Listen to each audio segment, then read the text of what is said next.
Independent filmmaking has you doing tasks where you'd normally be separated in other desired studio works.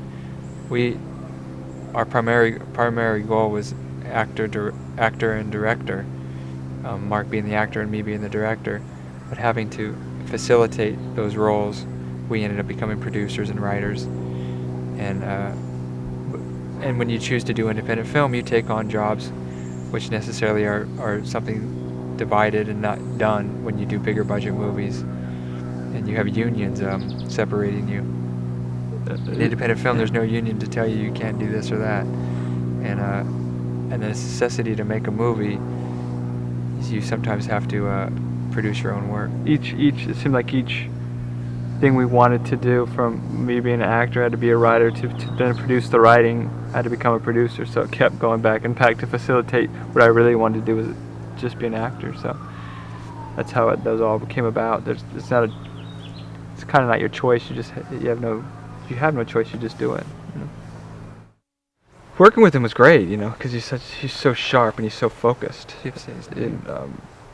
James was one of those actors that I'd really admired growing up and really looked at all his work, and given the opportunity to work with him was just a dream of mine. How he came to the project was through the script going out. We didn't think of him for the role, but as the screenplay went out among the town, his representatives got a hold of it, read it, and said, James has responded to this material as Walter.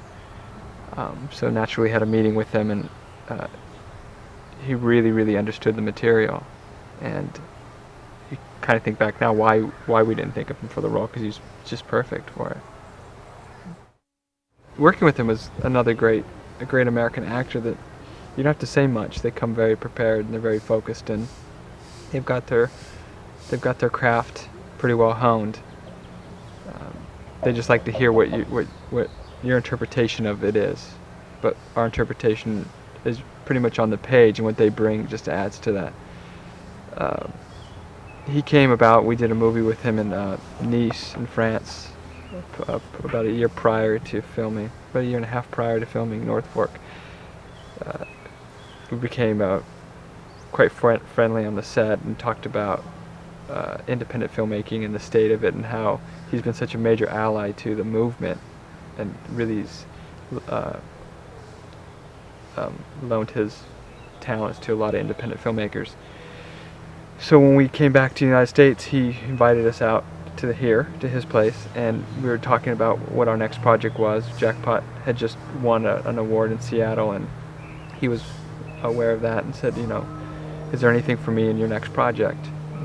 Mike and I kind of stood back and was kind of in awe, because as we thought of him, we never thought his availability or quite thought of him as being able to be in Northfolk. But as we gave him the script, he read it and he gravitated to the role of Walter.